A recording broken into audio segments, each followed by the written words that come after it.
Depende. Depende sa katawan. Kung ano yung mga papagawa mo. Okay. Ganun pala. Pero kahapon, ganyan yung ginawa mo lang. May mga activity na, halimbawa malakas ito, halimbawa yung mga yan ay gagawin. So, may mga activity na para dito, sa kamay. Tapos hanggang sa makatayo na siya. Hanggang ngayon, hindi pa rin na umaaraw mga amigo. Ba't kanya ng panahon? Good morning po mga amigo. Mahinahong si Kuya Raul.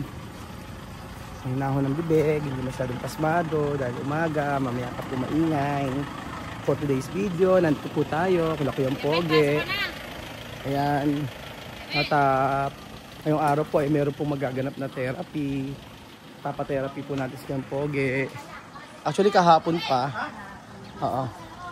Kaya ba? Ayan.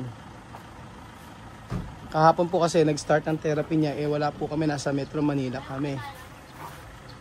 So, Kuya Beljun! Ayan. Ayan. Parang pinapansin mo madami yung Mahirap yung ano na, mabigat. Paano ba? Oo. Hindi, isa lang lalagay karga natin. Oo. Hindi. Buhat na, mahirapan ka Marvin. Yung isang araw binuhat mo Alam mo ano.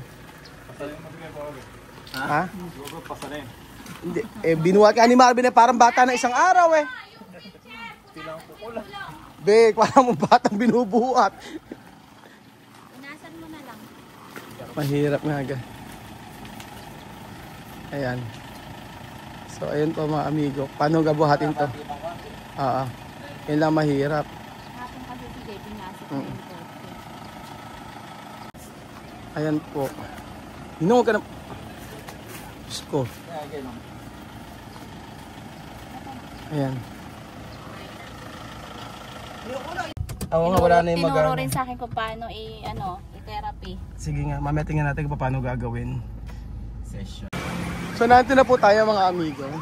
Nandito na po tayo sa pagte-therapyan niya. Ayan. Thera Expert. Sa may Aluwa po. Mahigpit yung ating therapist. Bawal buhatin daw. Siya po si Doc Gail. Kababata po namin. Ayan. Kabatch. Masukit. Ayan. Pag hindi siya sinuwilan, hindi siya makakagaling. Hindi siya gagaling. Oo. Kasi hindi ko mapapagawa sa kanya kung hindi niya kaya. Hindi niya kaya. Para kang nanay mo na si Atelina principal. Correct. Napakasigpit. Gine-grade ang mga ano dito. Gine-grade. Pasyente. Kumusta ka hapon? Napagod ba? Hindi ko alam. Hindi naman. Nakakaisang taas pa lang na ba? Pagod na yun. Pagod na?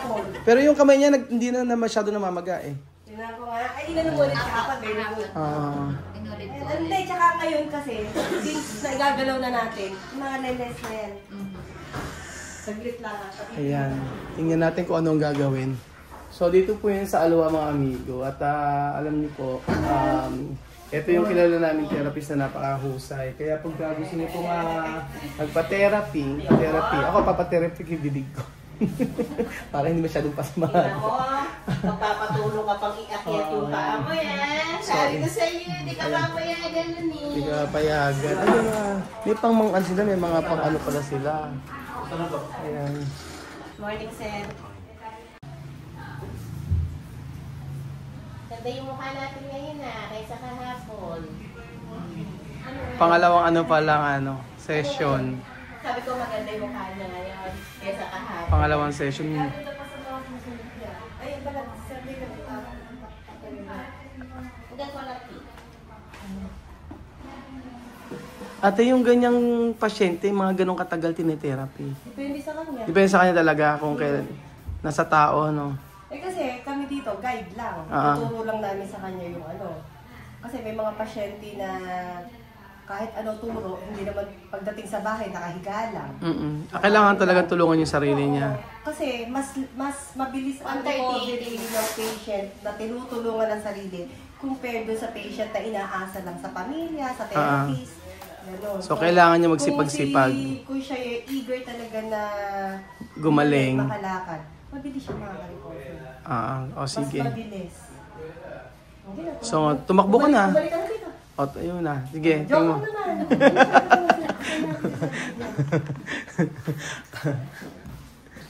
Baka masyado ka magpakita ng kita kasi. Kaya nga, baka mamaya. Si William po, kasama ko dito. OT po namin. Oo. Kasi, pagputo nga ako ano. Iyan lang dito. Pakinit lang. Okay, baga mo sa kanya.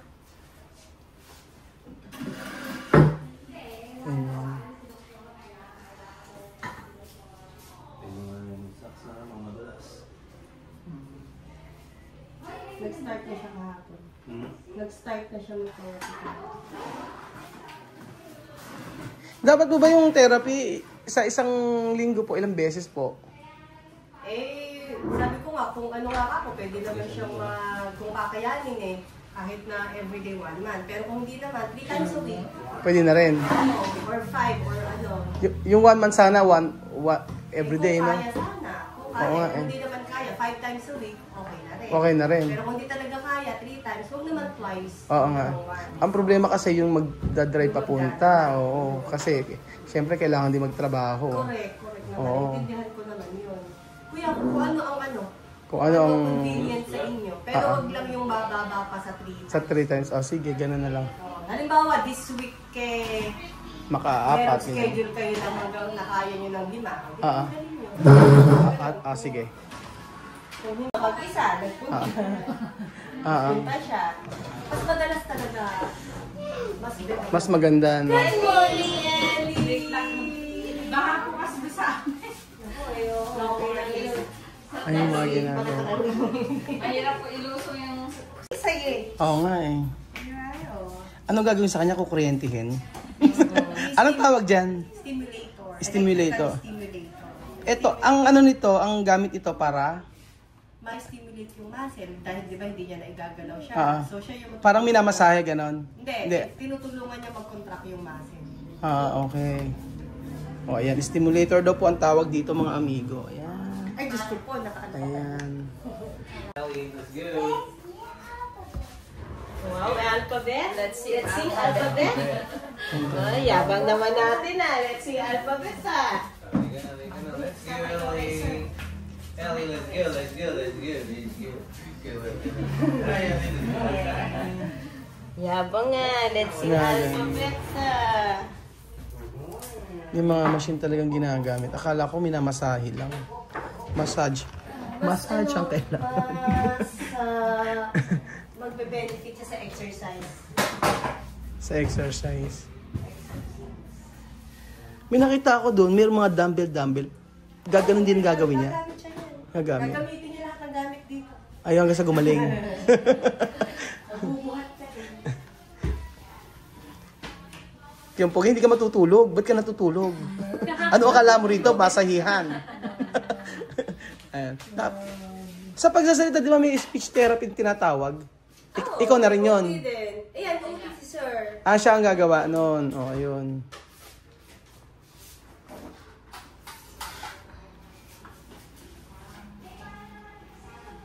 Kala mo, Superman ka.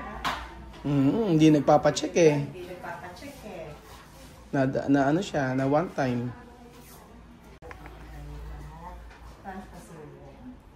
Ayan po yung gagawin sa kanya. Hindi ko alam kung ano tawag dyan, stimulator daw, pero ang unang tanong, anong pinaka mabilis na pasyente nyo na gumaling? Ilang buwan? Iba-iba case to case talaga. Case to case. Pero yung pinaka mabilis? Depende rin. Pagka may mga mild lang, mabilis lang yun. Pag mga mild. Depende rin kasi talaga sa patient. Merong, tulad yung isang pasyente natin, sino yan? Si Chris. Saka si 1 month yun. Ano naman siya? Naging okay na halos. Depende nga sa pasyente. Case to case. Ganun bang masipan? Doon ka bibili. Kaya na yun.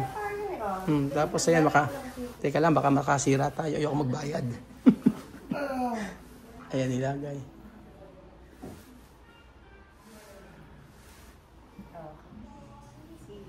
Wala pa nakabukas pa tayo.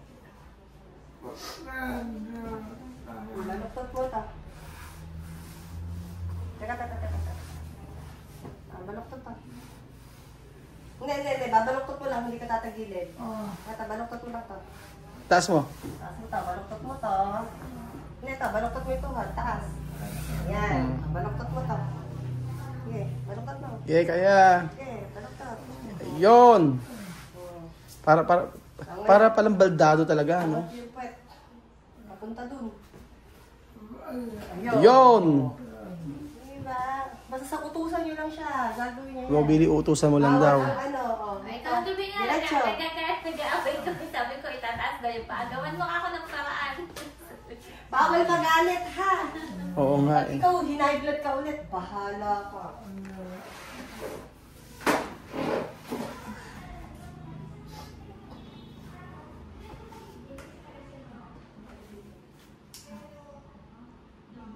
Anong nararamdaman? Ano yung kuryente, ganun? Kasi yung part niya, wala naman siya nararamdaman eh. Meron yan, may nararamdaman. Kaya bagay may nararamdaman ka na? Meron na. Kasi nung hina-hot compress namin, kahit napakainit, ala siya nararamdaman eh.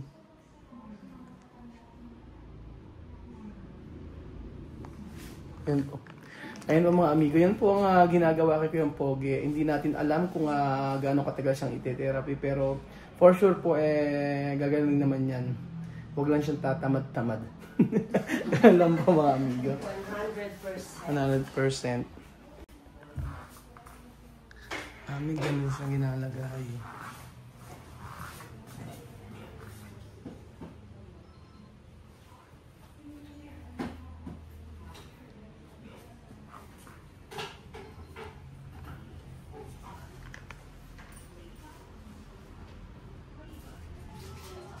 Ano po yung nilalagay niyo dyan sa ano? Parang ito din. Kaya sa face na. Sa face nilalagay? Stimulate namin.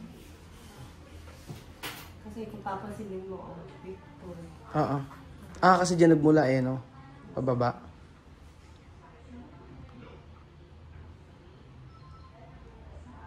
Ay, kumikibot-kibot siya. Parang nga siyang kinukuryente. May level siya na kung gaano ka lakas? Or... basta lang natin. okay. Ay, may mga machine sila May mga ganito. Hanggang sa dumbbell. Hanggang sa dito.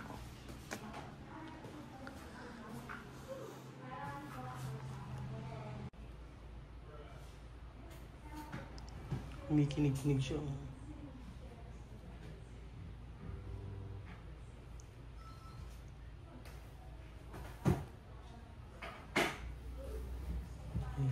Sakit kayo ba?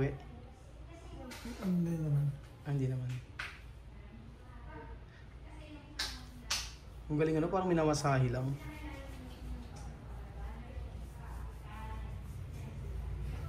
Ayun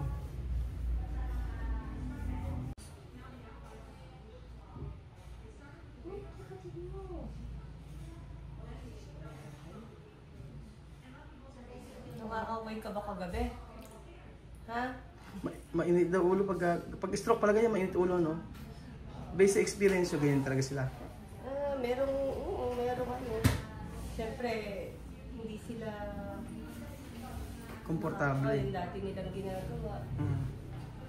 Mainit yung ulo niya. Tapos yung pakiramdam daw niya sa katawan niya mainit. Mainit. Oo. Tapos kahit na naka-aircon siya, mainit pa din.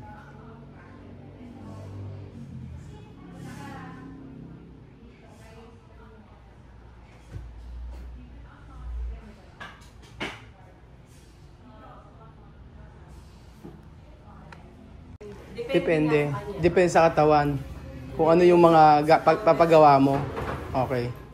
Ganun pala. Pero kahapon, ganyan yung ginawa mo lang. May mga activity na, halimbawa, malakas ito. Halimbawa, yung kamay na nagagalaw na. So, may mga Para dito, sa kamay. Tapos hanggang sa makatayo na siya. With assistance naman siya.